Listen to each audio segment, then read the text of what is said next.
예, 오늘 이 에스겔 8장의 말씀을 중심으로 대체하지 말라, 그냥 해라, 그게 능력이다라고 하는 제목의 말씀을 전하고자 합니다. 우리의 신앙을 어떻게든 흔들어 넘어뜨리고자 하는 존재가 있습니다. 그게 누구입니까? 마귀죠. 예, 사탄입니다. 마귀의 목적은 되게 단순합니다. 하나님 못 믿게 하는 것입니다. 잘 못 믿게 하는 거지요. 그래서 하나님께로부터 우리를 어떻게든 떼어놓으려 하더라라고 하는 것입니다. 이 일을 위해서 마귀는 가장 효과적이고 가장 효율적인 방법들로 접근하여서 성도들 다 넘어뜨리고자 하더라라고 하는 것입니다. 그러므로 성도들이 깨어있지 않으면 무너질 수 있다라고 하는 것이죠. 깨어있는 성도들 되기를 바라겠습니다. 그래서 오늘은 성도들이 이게 마귀에게 걸려 넘어지지 않기 위해 조심해야 될 게 뭔지 몇 가지를 좀 살피고자 합니다. 첫 번째로는 이겁니다. 쉽고 분명한 거, 이거 조심하라는 거예요. 쉽고 분명한 거 조심해라라고 하는 것입니다. 자, 마귀가 성도를 넘어뜨리는 첫 번째 도구가 뭐냐? 쉽고 분명한 걸로 유혹하더라라고 하는 거예요. 오늘 에스겔 8장을 보니까 하나님께서 에스겔에게 환상을 통해 예루살렘의 실상을 보여주시고 있다라고 하는 것입니다. 예루살렘의 실상이 뭐였냐면 곳곳마다 뭐를 세워놓고 있어요? 곳곳마다 우상을 세워놓고 섬기고 있다라는 거예요. 그래서 3절에 보니까 질투의 우상이 있었고 10절에 보니까 곤충과 가증한 동물들의 벽화를 그려놓고 섬기고 있었고 14절에 보니까 여인들이 담무스, 이거 우상이거든요. 담무스를 섬겼고 16절에는 25명이 성전들에서 성전을 등지고 누구를 섬기고 있더라? 태양을 섬기고 있더라라고 하는 거예요. 여러분들 잘 보면 여기 기록된 우상들의 특징이 있습니다. 그 우상들의 특징이 뭡니까? 다 보이는 것들이라는 거예요. 이게 우상들의 특징입니다. 질투의 우상, 곤충과 짐승의 그림들, 담무스, 또 태양신, 이들의 공통 특징은요, 보이는 거라는 거예요. 그러니까 사탄이 성도들을 뭘로 유혹하냐면 보이는 걸로 유혹하더라라고 하는 것입니다. 여러분, 선악과의 특징이 뭡니까?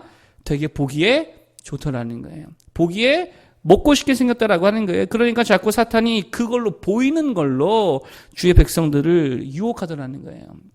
여러분, 삼손이 무너진 이유가 뭐죠? 누구 때문에 무너졌습니까? 여자 때문에 무너졌잖아요. 결국 그게 무슨 말이에요? 눈에 보이는 아름다움을 쫓아가다가 망했다라고 하는 것이죠. 여러분, 그래서 구약의 족장 중에서 아브라함, 이삭, 야곱, 요셉 이렇게 족장이라 부르잖아요. 그 족장 중에서 가장 영적인 사람을 뽑으라면 누구를 뽑겠습니까, 여러분?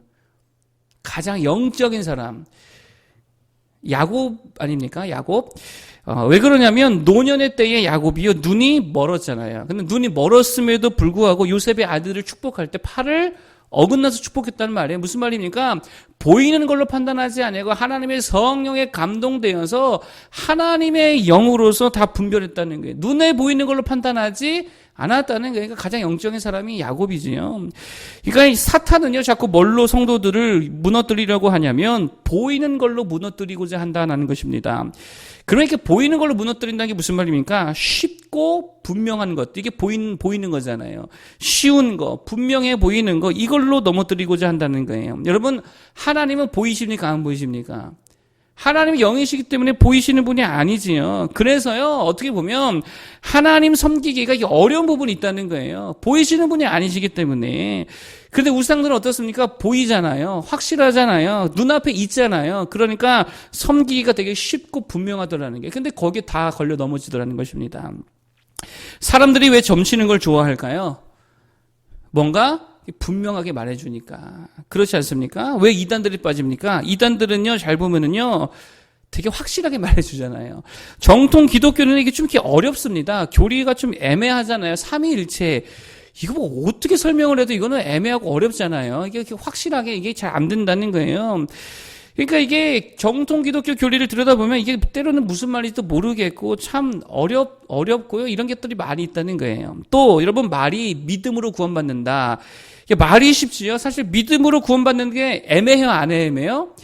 애매하잖아요. 이게 믿음이 뭐 얼만큼이 믿는 거고 얼만큼 믿음이 없는 거고 어렵다고요. 그러나 이단들은 성경을 하나의 관점으로 그냥 풀어버리니까 이게 애매한 게 없잖아요. 그러니까 자기들 논리에 따르면 되게 분명해 보이죠.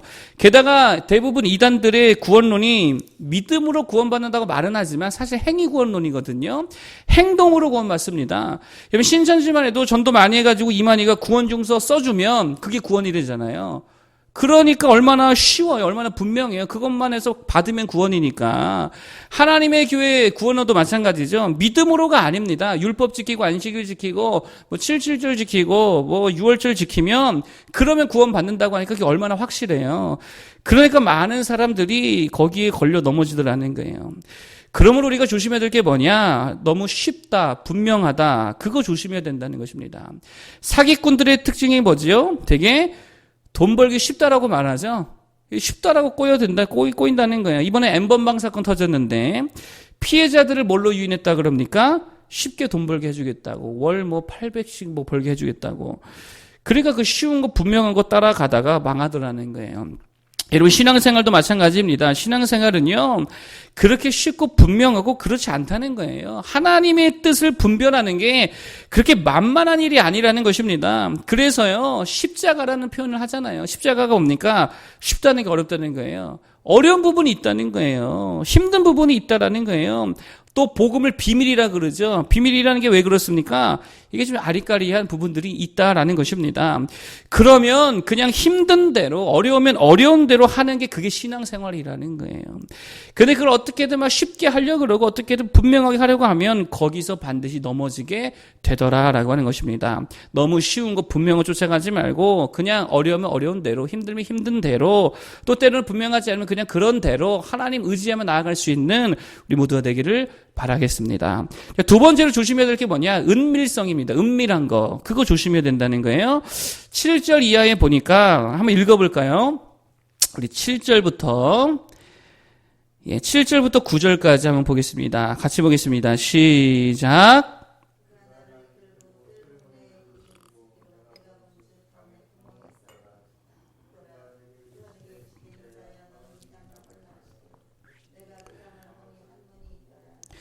또 내게 이르시되 들어가서 그들이 거기에서 행하는 가증하고 악한 일을 보라 하시기로. 아멘. 자, 여기 보니까 하나님이 에스겔을 뜰 문으로 인도하셨습니다. 근데 거기 뭐가 있더라고요?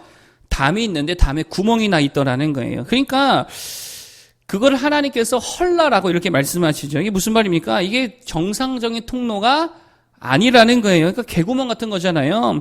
일종의 비밀 통로였다는 것입니다. 그래서 그걸 헐었더니 거기에 문이 하나 있었다는 거예요. 그리고 그 문으로 들어갔더니 어떤 장면이 펼쳐지느냐? 70명의 장로들이 거기서 뭐 하고 있더라? 우상 벽화 앞에서 어두운 중에 향 피우면서 우상 숭배하고 있더라는 거예요. 이거 조심해야 된다는 게 이게 뭘 말하는 겁니까? 은밀성이거든요. 은밀성. 은밀성이 뭐예요? 숨긴다는 거고 나아가 속이고 있다는 것입니다. 여러분 잘 보세요. 여기 모여있는 70명이 장로였고요. 그리고 제사장들이었습니다. 그러니까 겉으로는 누구를 섬기면서요? 하나님을 섬기면서 뒤로는 뭐하고 있더라? 몰래 개구멍 파고 들어가가지고 몰래 모여서 벽화 그려놓고 우상을 섬기고 있더라는 거예요.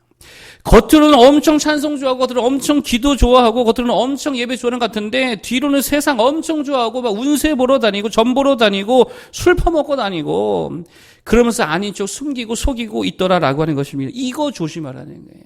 이 은밀성. 여러분 그런데 이게 재밌는 게 뭐냐면 숨기고 속이다 보니까 누구도 속여요? 자기 자신도 속는 거예요. 그래서 자기 자신의 더럽고 추악한 모습을 자기도 못 보고 있다는 것입니다. 그러니 그 짓거리를 계속하는 거죠.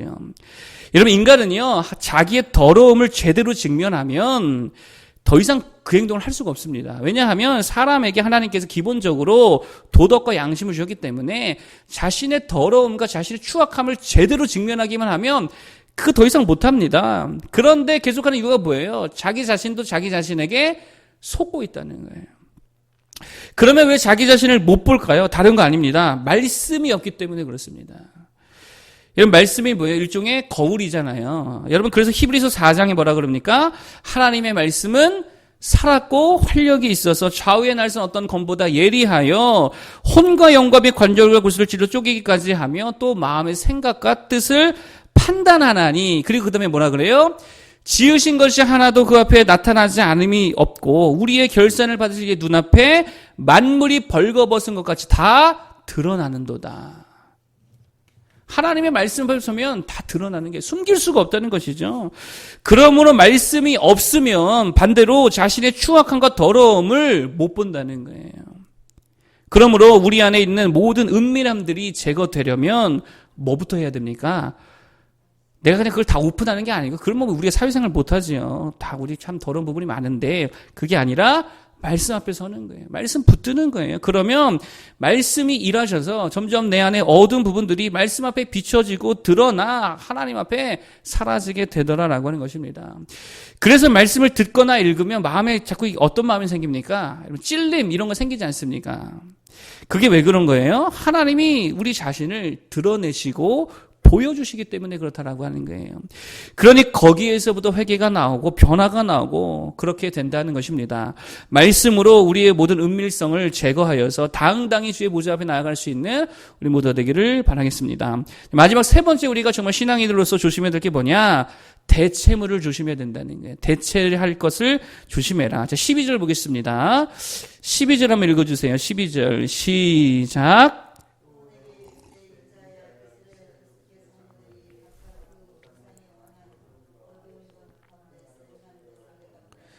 그들이 이르기를 여호와께서 우리를 보지 아니하시며 여호와께서 이 땅을 버리셨다 하느니라. 아멘. 그들이 이르기를 여호와께서 우리를 보지 아니하시며 여호와께서 이 땅을 버리셨다 하느니라. 여러분, 이게 무슨 말입니까? 그러니까 장로들과 제사장들이 우상을 섬기게 된 이유를 스스로 말하고 있다는 거예요. 여호와께서 우리를 보지 아니하시고 우리를 버리셨기 때문에 우리가 우상을 섬기고 있습니다. 무슨 말입니까? 하나님 대신 대체물로 우상을 섬기고 있다는 거예요. 그게 마귀의 유혹이라는 것입니다. 이런 마귀는요, 자꾸 우리에게 뭐를 줍니까? 대체물을 찾아줍니다. 하나님이 기도응답 안 하지, 예배 열심히 해도 별 변화 없지, 교회 다녀도 똑같지, 그러니까 하나님 말고 돈을 섬겨봐. 하나님 말고 세상을 섬겨봐. 더 실용적인 방법을 따라가서 한번 해봐. 끊임없이 뭐를 주냐면 대체물을 주고 있다는 거예요. 여러분, 그런데 그 대체물 따라가면 어떻게 됩니까? 망하잖아요. 오늘 하나님께서 망하게 하시잖아요. 그게 우상숭배라는 거예요. 여러분, 하나님이 기도응답 안 하시면 어떻게 해야 됩니까? 더 기도해야죠. 김용희 성교사님 그러잖아요. 기도응답 안 하시면 어떻게 하자고요? 더 기도하자고요. 더 기도해도 응답이 없으시면 어떻게 됩니까? 죽으라고 기도해야지요. 죽으라고 기도했는데도 응답해 주시지 않으면 어떻게 됩니까? 그러면 그냥 죽어야지. 하나님이 뭐 그렇게까지 응답 안 하시면 그럼 죽으라는 거니까 죽어야지요. 여러분, 그런데 응답 없다고, 별로 감동 없다고, 느낌 없다고, 변화 없다고, 달라진 생각 없다고, 금방 믿음 대신에 다른 거 찾고, 기도 대신에 다른 거 의지하고, 하나님 대신에 세상 찾아가면 그게 완전히 망하는 길이다라고 하는 거예요. 마귀가 가장 기뻐하는 모습이라는 것입니다. 여러분, 하나님은 대체가 불가능한 존재이신 줄로 믿습니다. 기도는요, 대체가 불가능합니다. 말씀과 예배와 찬양은요, 대체할 수 없다는 거예요. 대체할 게 아니라 그냥 그거 하는 거예요. 그게 신앙입니다. 그리고 그렇게 하나님만 바라보며 갈 때에 왜 응답이 없겠어요? 왜 우리를 죽기까지 내버려 두시겠습니까? 왜 변화가 없습니까? 왜 능력이 없겠습니까? 풍성이 넘치도록 부어주실 때가 오게 될 줄로 믿습니다. 하나님 살아 계시지요. 그렇기 때문에 대체하려 하지 말고 그냥 하던 대로 하나님 바라보며 기도하고 예배하고 나아가면 하나님께서 풍성함을 우리에게 더해 주실 줄로 믿습니다. 그렇게 대체물 찾아가지 않고 하나님만 바라보는 모두 되길 바라겠습니다. 우리 세 가지 조심할 거를 말씀드렸으면, 첫 번째, 보는 거 조심해라 그랬죠. 본다는 게 뭐라 그랬어요? 쉬운 거, 분명한 거. 이거 조심하는 것입니다. 신앙은요, 때로는 어렵습니다. 때로는 애매합니다. 때로는 분명하지 않습니다. 그러면 그냥 그대로 가는 거예요. 그게 신앙이지요. 두 번째로, 은밀한 거. 이거 조심하라 그랬죠? 자신을 봐야 됩니다. 그러려면 어디 앞에 서야 됩니까? 말씀의 거울 앞에 서야 되는 거예요. 그러면은 알아서 우리의 어두운 부분들이 떠나가고 하나님의 광명의 빛이 우리에게 임하게 될 줄로 믿습니다. 세 번째로, 대체하지 말라 그랬죠? 하나님은 대체 불가한 존재입니다. 그냥 계속 기도하고 계속 예배하고 나아갈 때에 반드시 그렇게 인내하고 견디면 하나님의 큰 구원의 때가 임하게 될 줄로 믿습니다. 기도하겠습니다.